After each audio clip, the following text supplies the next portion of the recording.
अब हम शुरू करते हैं समास का चौथा भेद, बहुव्रीहि समास। बहुव्रीहि समास में क्या होता है, इसमें दोनों पद प्रधान नहीं होते हैं, बल्कि कोई अन्य पद प्रधान होता है और वह विशेष अर्थ लिए होता है। तुम लोगों ने क्लास 8-7 में पढ़ा था योग ऋण शब्द, जिसमें कोई विशेष अर्थ बताता था। तो उस तरह से बहुव्रीहि समास में भी दोनों पद प्रधान नहीं होते हैं, बल्कि कोई दूसरा पद प्रधान होता है और वह विशेष अर्थ लिए हुए होता है। उदाहरण के तौर पे जैसे देखो, एक दंत।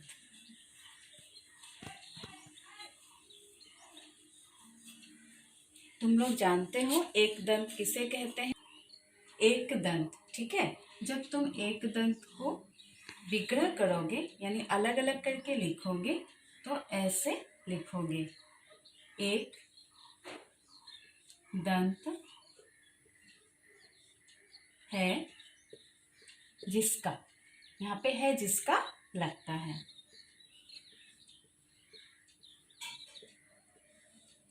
एक दंत है जिसका, ये तो नॉर्मल मीनिंग हुआ। अब ये किसके लिए विशेष हो गया है? गणेश के लिए। तो हम ऐसे लिखेंगे, एक दंत है जिसका अर्थात गणेश। ये गणेश जो विशेष अर्थ है वो हो जाएगा बहुव्रीहि समास।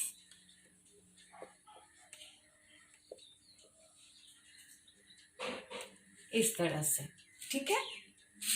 एक दंत है जिसका अर्थात गणेश, ये एक दांत गणेश के लिए विशेष हो गया है, इसीलिए इसे हम बहुव्रीहि समास कहते हैं।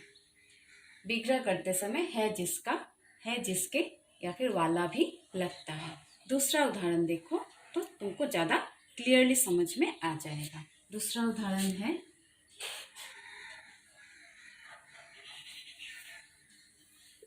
चतुर्मुख।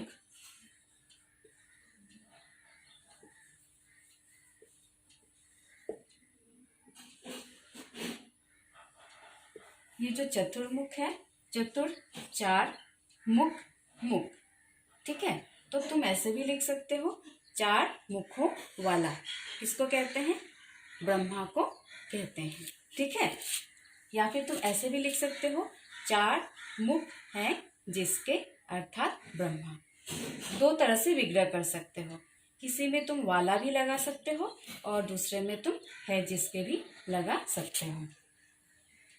तो विग्रह होगा चार मुखों वाला।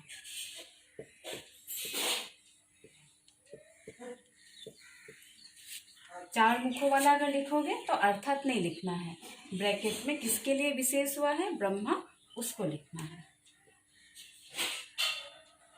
इस तरह से, ठीक है। अगले उदाहरण में देखते हैं, वो है नीलकंठ।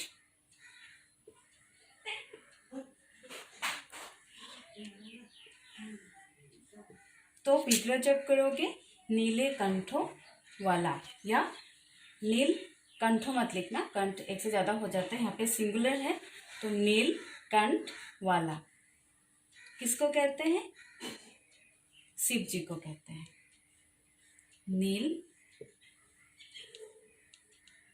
नीले कंठ वाला,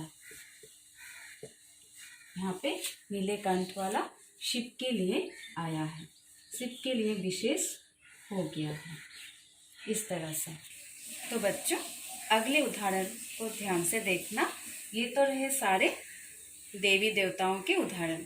कभी कभी ऐसा भी उदाहरण आता है जिसमें देवी देवता नहीं रहते हैं, बल्कि कोई इंसान दूसरा भी होता है, उसको देखते हैं। जैसे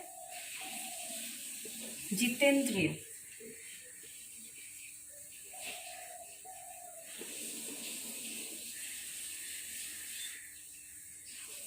जितेंद्रिय, यहाँ पर इंद्रिय, जीत पहला शब्द है, इंद्रिय, इंद्रिय जो हमारा सेंस ऑर्गन है उसको, यहाँ पर पहला शब्द है जीत, जीत मतलब जीत लेना, और इंद्रिय मतलब हमारे सेंस ऑर्गन को कहते हैं। तो तुम जब इसको विग्रह करके लिखोगे तो ऐसा होगा, जीत ली है इंद्रियों को जिसने, अर्थात कोई तपस्वी। और अगर तपस्वी याद नहीं आता है तो कोई व्यक्ति लिख सकते हो। यहाँ पर भी तुम कोई देवी देवता का नाम याद नहीं आता है तो कोई देवता लिख सकते हो। तो इस तरह से विग्रह होगा, जीत ली है इंद्रियों को जिसने,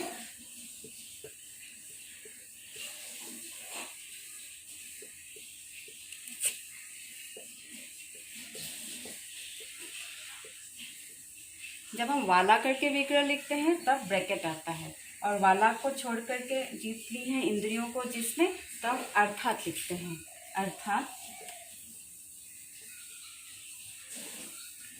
कोई तपस्वी, कोई तपस्वी, या फिर अगर तपस्वी याद नहीं रहता है तो कोई व्यक्ति भी लिख सकते हैं।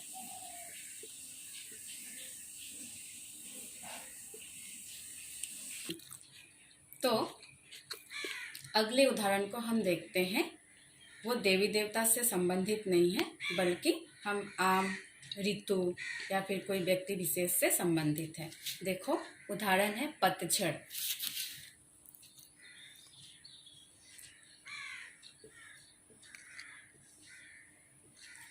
पतझड़, जैसे पतझड़ यानी पत का मतलब होता है पत्ता, झड़ मतलब झरना। तो पत्ते झड़ते हैं जिस ऋतु में, यानी कोई ऋतु विशेष। जब तुम विग्रह करके लिखोगे तो इस तरह से होगा, पत्ते झड़ते हैं जिस मौसम में, या फिर ऋतु में लिख सकते हो, इस मौसम में, ठीक है, यानी कोई ऋतु विशेष, अर्थात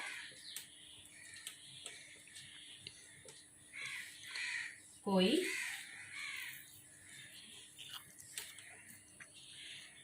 ऋतु विशेष।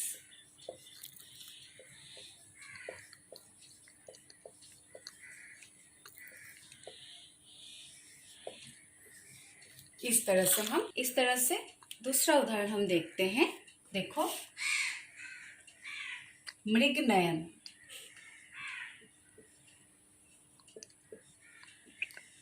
इसमें पहला शब्द है मृग, और नयन का अर्थ तो जानते ही हो, आंख।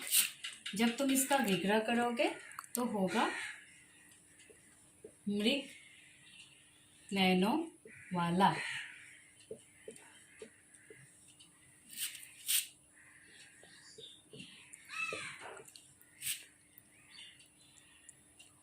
तो बच्चों, मैंने मृगनयन को मृग नयनों वाला दिया, वो थोड़ा सा गलत हो गया, तुम इसको फिर से देख लो।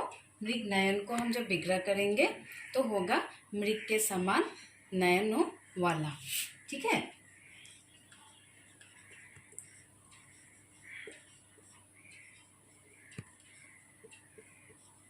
मृग के समान नयनों वाला,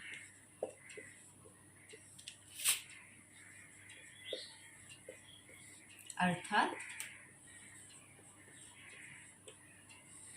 कोई विशेष व्यक्ति।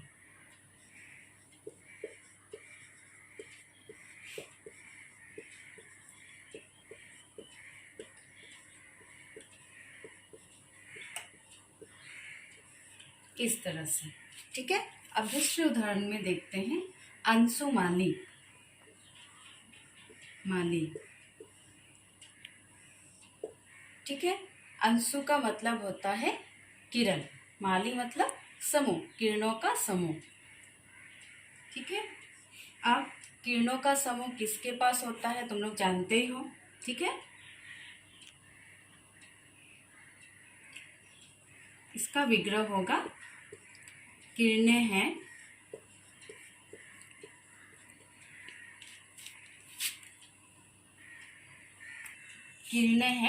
जिसके सिर पे, ठीक है। किरणें हैं जिसके सिर पर अर्थात सूर्य।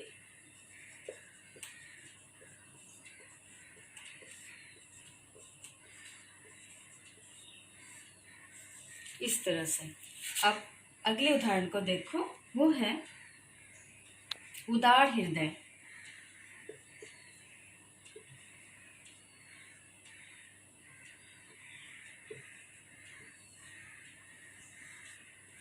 उदार माने दयालु, हृदय तो जानते हो, तो उदार इसका विग्रह होगा उदार हृदय वाला। जब वाला लगाया तो अर्थात नहीं लगेगा, उदार हृदय वाला ब्रैकेट में लिखेंगे कोई विशेष व्यक्ति।